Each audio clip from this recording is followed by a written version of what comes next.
106 di Untirta Smart Energy. Selamat pagi, selamat hari Jumat. Yes, nggak kerasa besok udah weekend aja ya. Tapi sebelum memasuki weekend, lo semua bakal ditemenin di antar pagi barengan Gifar sampai jam 10 nanti tentunya ya. Jadi jangan kemana-mana, tetap dengerin dia Untirta ya. Stay tune aja. Iya, seperti biasa kalau pagi-pagi kayak gini nih ya, gua bakal ngasih tahu informasi soal seputar cuaca di Provinsi Banten hari ini. Menurut BMKG ini bakal seperti apa nih ya?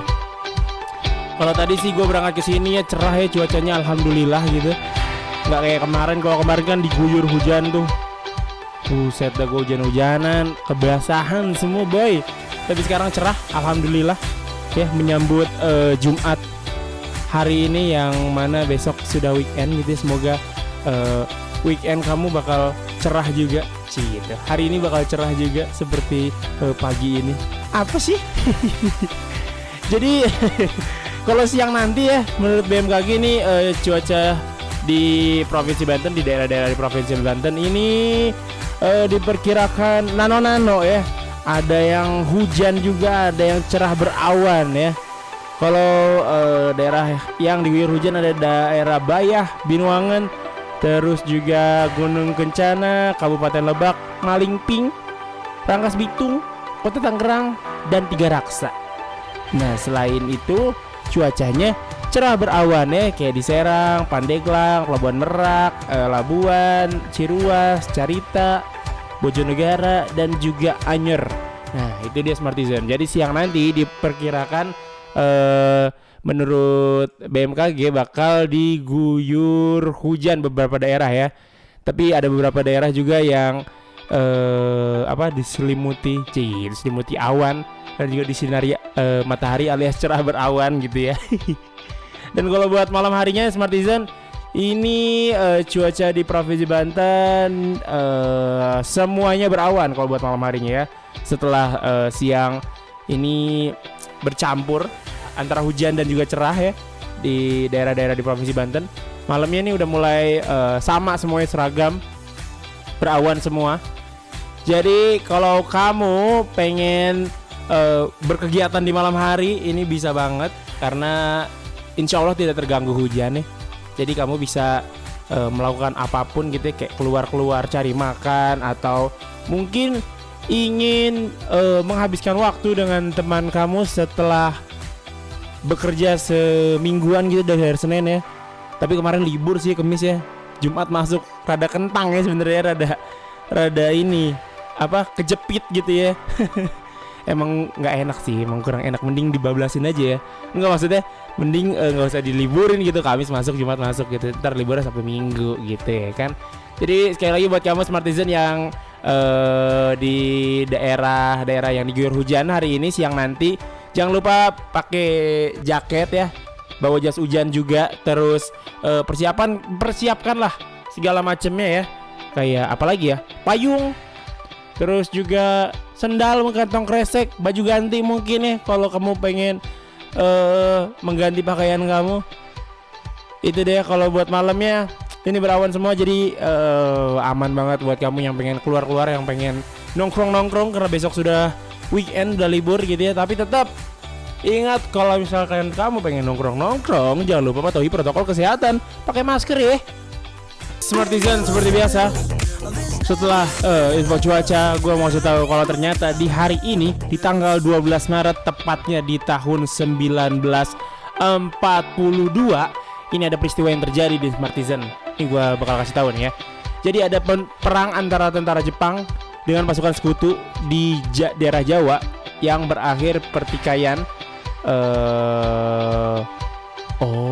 Salah. Jadi pada tanggal 12 Maret 1942 ini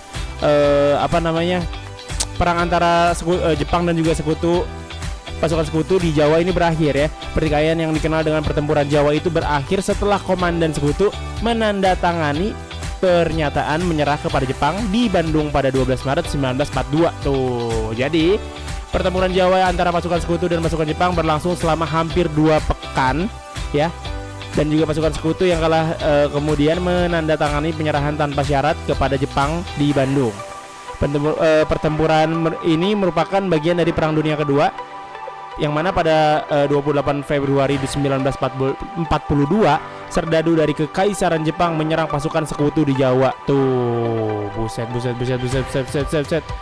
Berarti dari Februari ya, dari 28 Februari sampai 12 Maret tuh perang itu berlangsung hingga akhirnya pasukan sekutu menyerah setelah menandatangani surat kali ya namanya juga menandatangani ya, pasti surat tuh.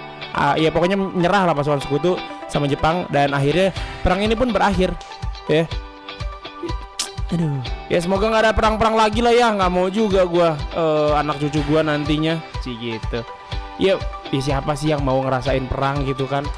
Apa coba positifnya dari perang tuh apa? Nggak ada kalau kata gua, ya nggak sih? Bayangin sampai John Lennon aja sampai bikin lagu Imagine, ya kan?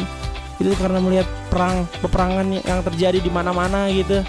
Michael Jackson sampai bikin lagu Heal the World, ya. Itu dia Smartisan. Pokoknya kalau menurut gue perang tuh gak ada positifnya.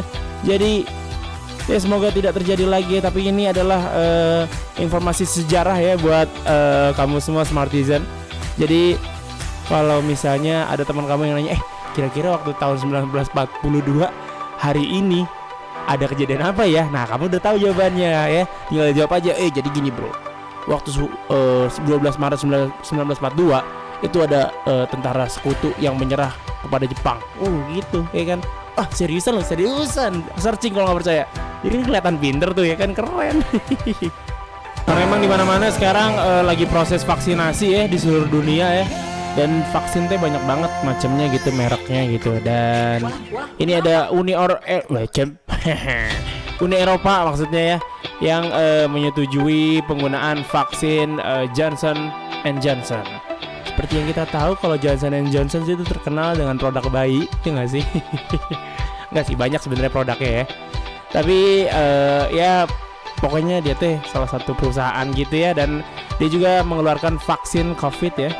Jadi Badan Pengawas Obat-obatan Uni Eropa ini menyetujui penggunaan vaksin virus corona sekali suntik Johnson & Johnson pada Kamis 11 Maret kemarin, yang mana persetujuan vaksin ini menjadi yang keempat diberikan oleh otoritas blok beranggotakan 27 negara itu. Karena pasalnya sebelumnya mereka telah menyetujui 3 vaksin, yaitu Pfizer-BioNTech, terus juga Moderna dan AstraZeneca Oxford ya.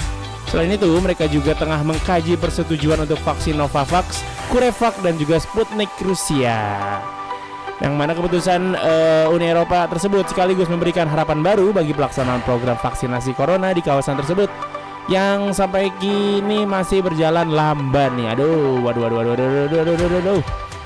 Sementara itu, raksasa farmasi Amerika Serikat J&J atau Johnson & Johnson ini mengajukan persetujuan penggunaan vaksin produksi mereka sejak 16 Februari. Yang mana vaksin tersebut dikembangkan oleh anak perusahaan mereka di Belgia, yaitu Janssen ya. Selain menjadi vaksin pertama yang hanya perlu disuntikan sekali saja, vaksin produksi Johnson & Johnson ini memiliki keunggulan lebih mudah disimpan.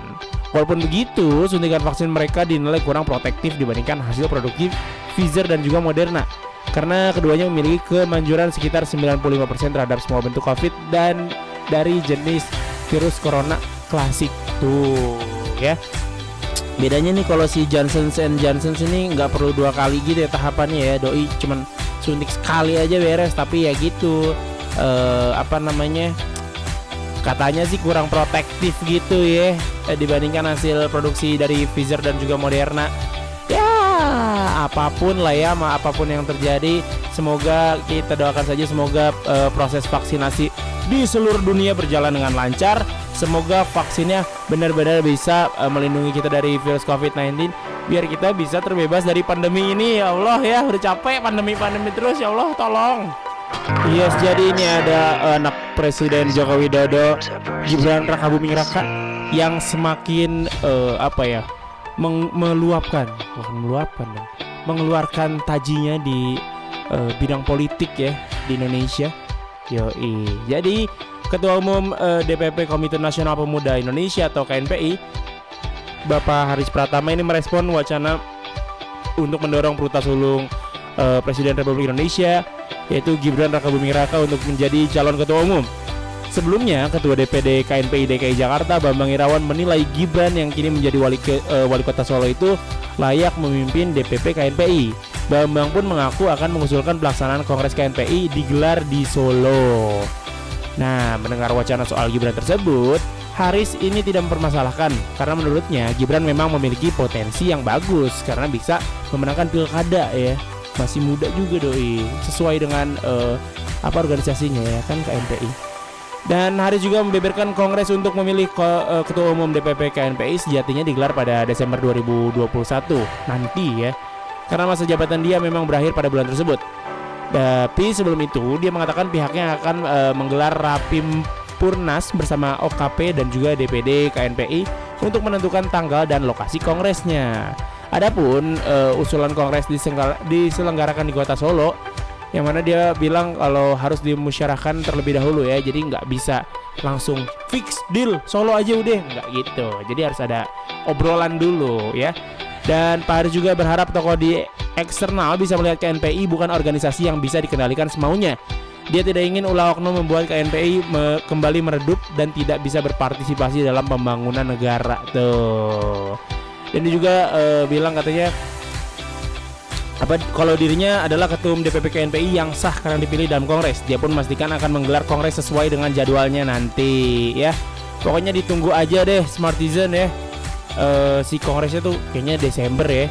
Dan kita lihat aja nanti apakah Babang Gibran, Mas Gibran yang bakal jadi ketua DPP KNPI selanjutnya kita nggak tahu ya. Kita doakan saja semoga segala macamnya lancar, terkendali, aman terkendali, oke? Yes, ini ada Untirta yang semakin hari semakin melihatkan inovasi-inovasi terbarunya ya, dan juga dalam mendukung program pemerintah yaitu Kampus Merdeka ya, yang mana kali ini Untirta bekerja sama dengan Gaido Group untuk mendukung program Kampus Merdeka ini ya. Jadi Universitas Sultan Ageng Tirtayasa dan juga Gaido Group ini menandatangani nota kesepahaman tentang pembangunan pengembangan Tridharma Perguruan Tinggi ya. Jadi dalam kerangka ekonomi dan juga keuangan syariah di Indonesia. Nah, penandatanganan ini dilaksanakan pada Rabu kemarin di Gedung Rektorat Kampus Sindang Sari, Banten.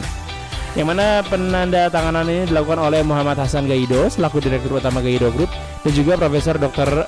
Fatah Sulaiman STMT selaku Rektor Untirta ya. Jadi sebagaimana arahan Bapak Presiden dalam kesempatan peresmian kampus baru Untirta pada Kamis tanggal 4 Maret minggu lalu, bahwa Untirta harus ikut andil dalam bagian untuk mengentaskan kemiskinan dan keterbelakangan di Banten dengan menghasilkan inovasi-inovasi baru. Betul ya. Jadi itu dia ya. Jadi emang ini adalah salah satu bentuk konkret dari Untirta dalam perjuangan untuk mengentaskan kemiskinan ya, dan juga mengembangkan ekonomi di Provinsi Banten ya. Dan Hasan Gaido selaku ketua Gaido Group ini mengatakan Gaido Group melalui unit-unit usahanya dengan strategi ABG Cantik atau Akademi Business Government and Community siap bersinergi dan berkolaborasi dalam program Kampus Merdeka yang dicanangkan oleh Mendikbud. Misalnya program magang mahasiswa ke Korea Selatan, terus juga pelatihan Merdeka Belajar dalam bidang pertanian, perkebunan, perikanan dan juga kuliner khas Banten. Tuh keren banget gak sih? Jadi udah paling bener daya ini ya.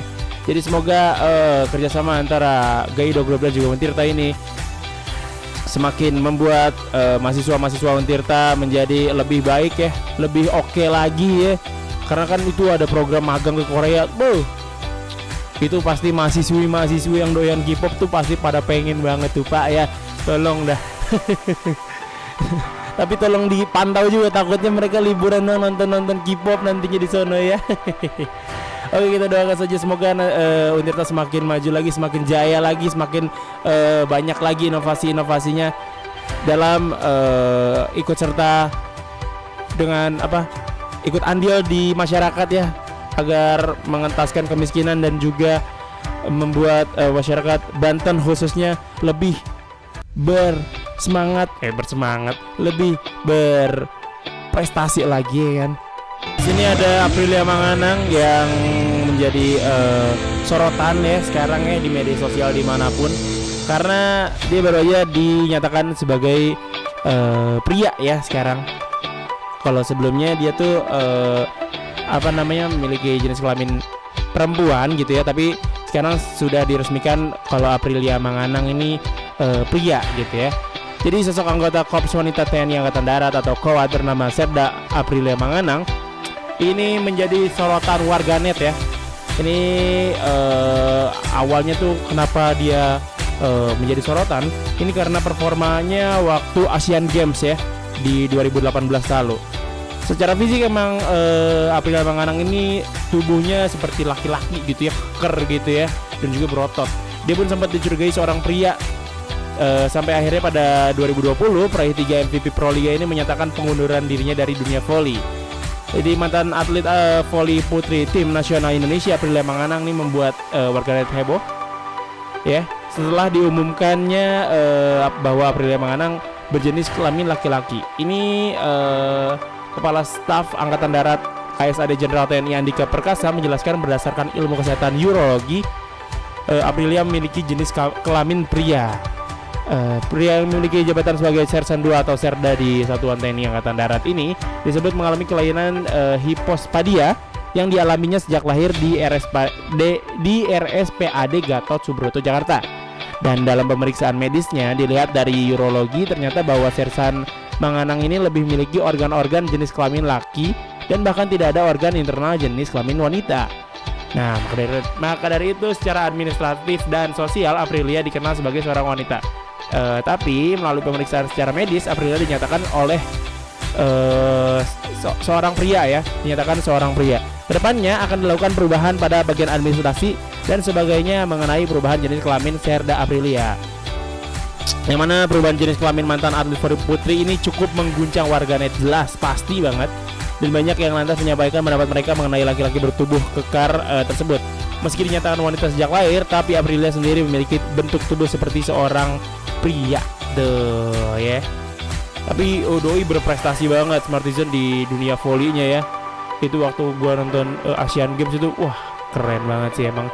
Kita doakan aja semoga apa yang sedang terjadi yang dialami oleh Aprilia Manganang ini menjadi berjalan lancar gitu ya, dan Aprilia tetap semangat dalam menjalani hari-harinya ya, karena pasti banyak banget pertanyaan-pertanyaan di luar sana gitu ya. Pasti gue sih kalau misalkan jadi Aprilia nggak tahu ya, pasti kan orang tuh kalau ketemu dikit-dikit nanya gimana, wah capek sih ya.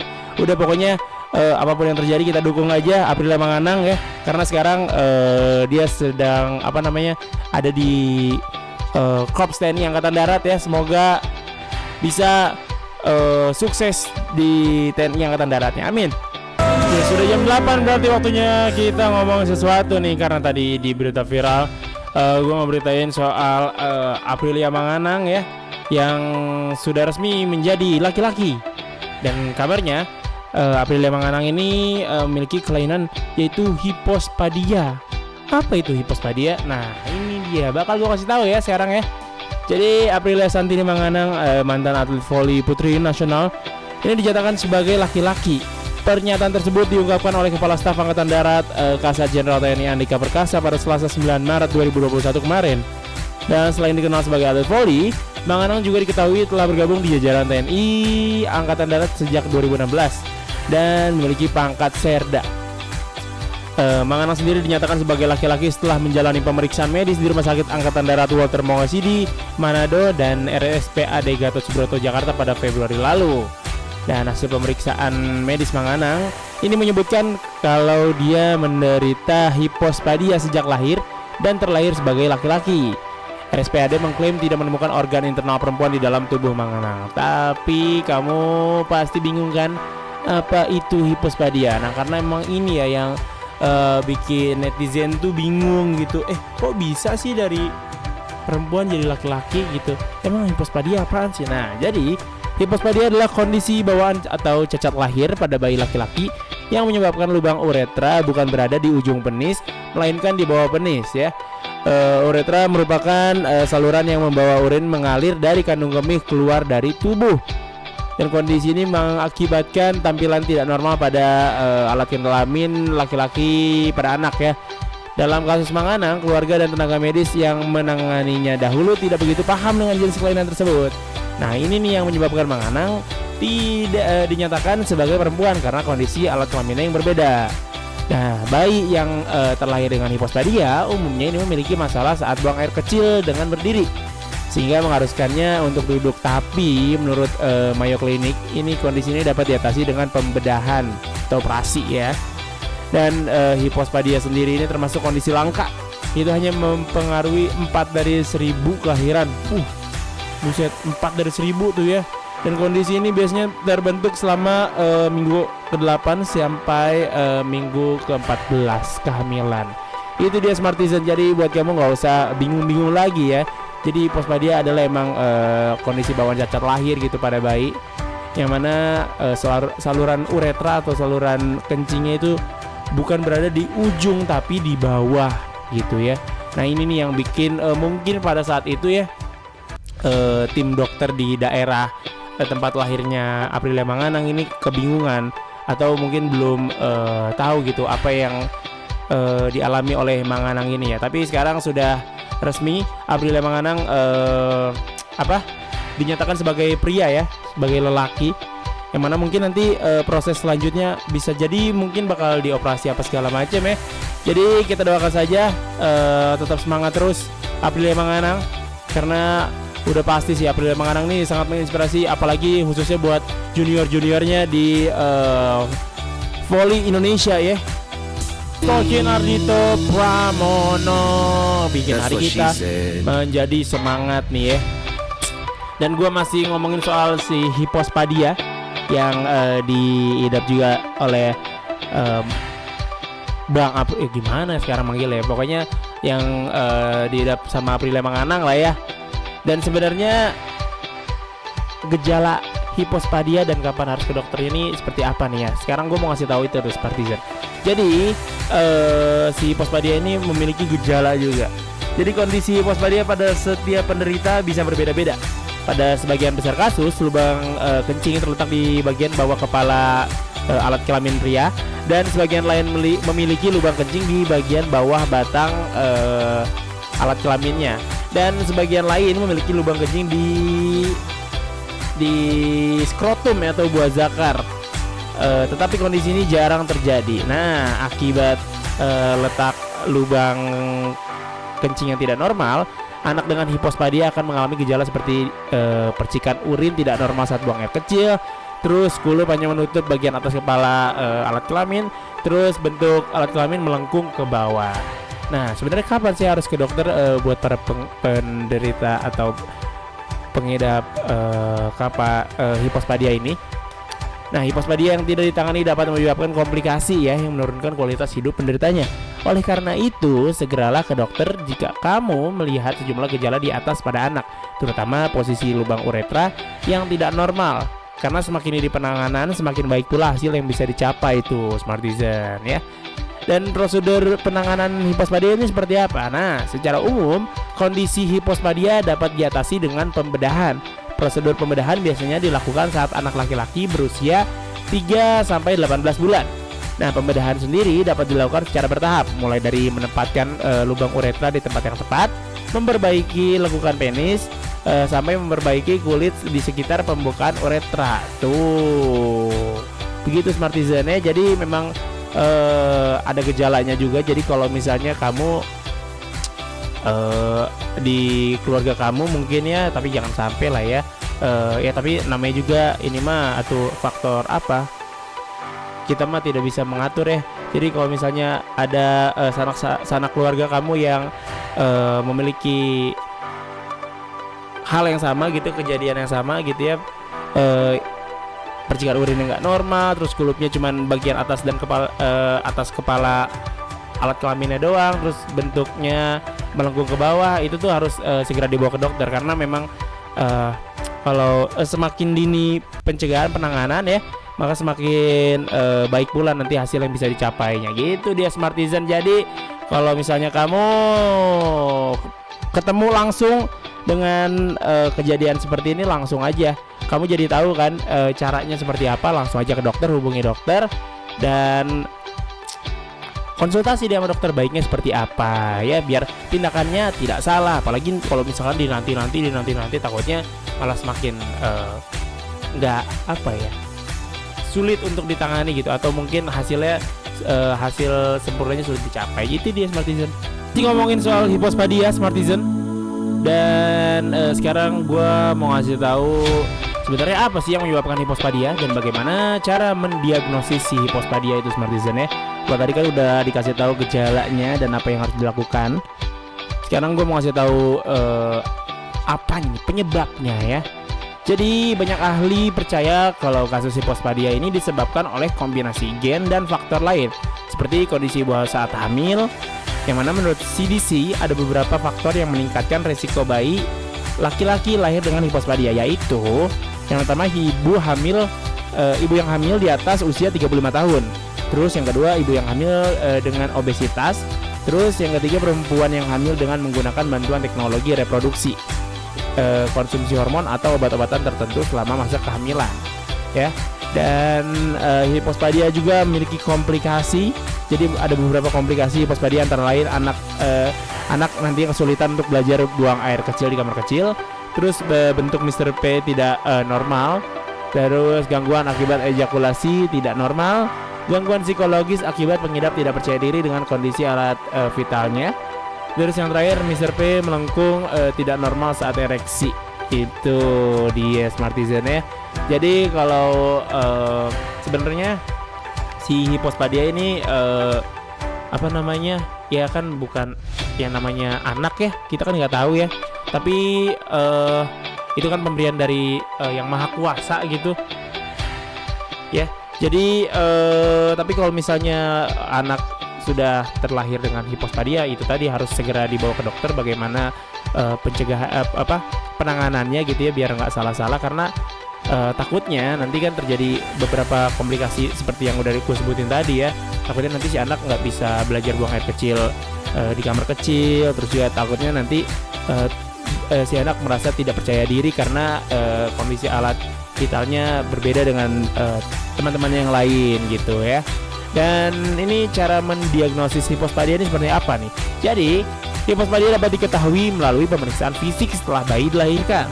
Nah, tanpa harus dilakukan pemeriksaan penunjang ya. Tapi pada hipospadia yang parah, pemeriksaan lanjutan seperti pemeriksaan genetik dan uji pencitraan dibutuhkan untuk mengetahui kelainan lain yang terjadi pada kelamin bayi. Ya, jadi emang harus segera ya. Jadi maksudnya setelah lahir si bayi tersebut dilakukan pemeriksaan fisik, dicek dulu apakah si anak mengidap atau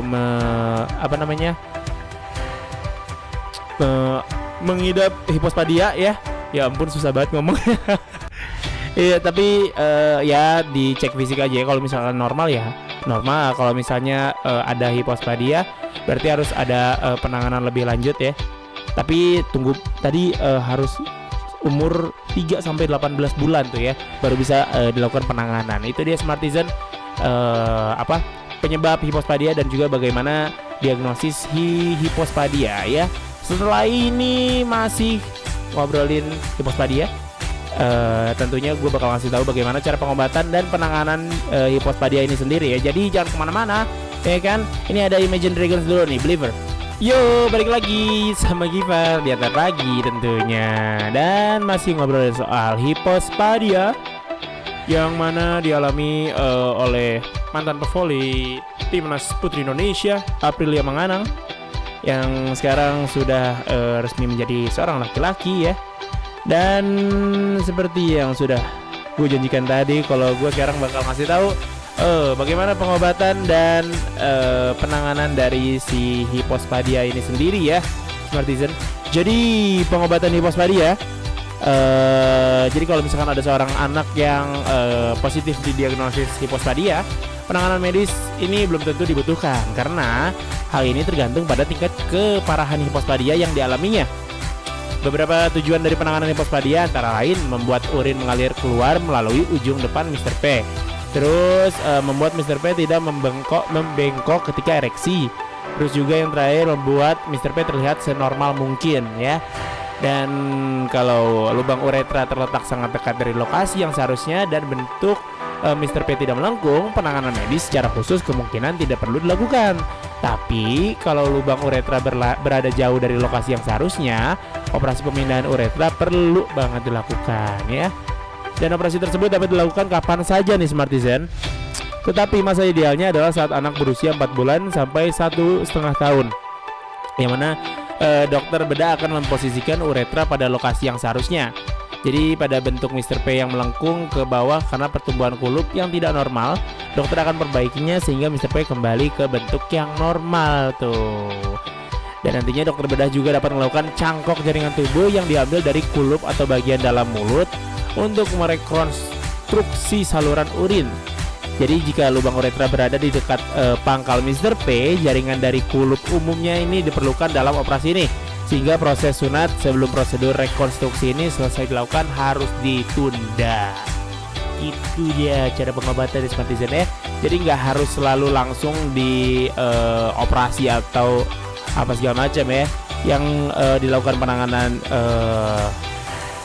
operasi ini itu yang udah parah gitu ya, maksudnya kayak si letak lubang uretranya nggak terletak di tempatnya gitu ya, sangat jauh gitu. Terus juga bentuk Mr. P-nya melengkung gitu ya.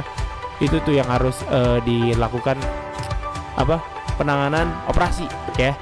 Dan selanjutnya bagaimana penanganan penyakit hipospadia ini?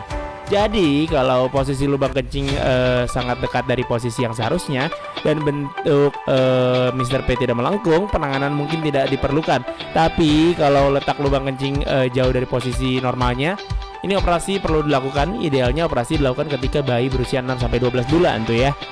Yang mana operasi ini bertujuan untuk menempatkan lubang kencing ke posisi yang seharusnya. Dan untuk memperbaiki kelengkungan Mr. P, operasi dapat dilakukan lebih dari sekali tergantung pada tingkat keparahannya. Dan ternyata pada banyak kasus fungsi Mr. P anak akan kembali normal setelah operasi. Tapi perlu dilakukan kontrol secara rutin setelah operasi ya, untuk memastikan hal ini berjalan dengan baik. Jadi penting untuk diingat, jangan menyunat anak sebelum operasi dilakukan, karena dokter bedah mungkin akan memerlukan cangkok dari kulup untuk membuat lubang kencing yang baru gitu Smartizen ya. Pokoknya apa-apa yang terjadi ke anak kamu atau ke sanak keluarga kamu yang mengidap hipospadia ini, pokoknya kalau bisa langsung konsultasi sama dokter ya, langsung tanya-tanya, dok kira-kira ini kenapa. Kalau misalnya si dokternya kurang paham, cari dokter yang lebih paham lagi ya. Jangan sampai kamu nganggapnya itu nggak kenapa-napa, soalnya takutnya nanti kan si anaknya yang kesusahan gitu ya, kan kasihan juga ya, nggak sih? Yes, masih ngobrolin soal hipospadia, dan sekarang gua mau kasih tahu nih, ada 4 cara buat mencegah penyakit si hipospadia ini Smartizen ya. Jadi buat kamu tidak perlu khawatir, tidak perlu takut. Aduh, gimana nih caranya kalau misalnya aku terkena hipospadia atau aku mengidap hipospadia? Nih gue kasih tahu caranya nih ya.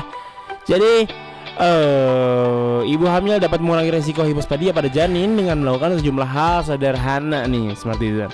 Yang pertama, hindari merokok dan mengkonsumsi minuman beralkohol pada saat hamil. Terus juga hindari pekerjaan yang terpapar pestisida. Terus yang ketiga, konsumsi suplemen asam folat sesuai dengan anjuran dokter kandungan. Selanjutnya, pertahankan berat badan ideal. Terus juga rutin ke dokter kandungan untuk memeriksa kehamilan, karena biasanya yang rutin bersepeda hingga berjam-jam nih, khusus akhir pekan, dia bisa mengayuh sepeda sampai 2 hingga 3 jam sehari gitu ya Smartizen. Jadi emang itulah ya, ada beberapa cara, ada 5 nih kayaknya. Ada ya beberapa cara lah ya untuk mencegah penyakit hipospadia itu sendiri. Jadi janganlah kalau misalnya lagi hamil gitu ya, siapa misalkan istri atau keluarga kamu, saudara kamu lagi hamil, masa merokok dan mengkonsumsi minuman beralkohol, kan tidak baik gitu ya. Nih alkohol kan, rokok dan alkohol kan buat orang yang sedang tidak hamil aja tidak baik gitu ya, efeknya berbahaya, apalagi buat ibu hamil gitu. Nah makanya jangan sampai lah ya, jangan sampai ketika hamil ini mengkonsumsi rokok dan juga minuman beralkohol. Dan juga jangan lupa konsumsi suplemen asam folat sesuai dengan anjuran dokter kandungan. Ya itu dia Smartisan tentang hipospadia sendiri. Gue udah kasih tahu semua ya. Jadi hipospadia teh apa sebenarnya? Jadi sebenarnya simpelnya hipospadia adalah posisi si lubang uretra ini tidak sesuai di tempatnya ya, tidak sesuai pada tempatnya. Yang biasanya yang harusnya di ujung, ini nggak di ujung tapi di bawah, lebih di bawah gitu ya.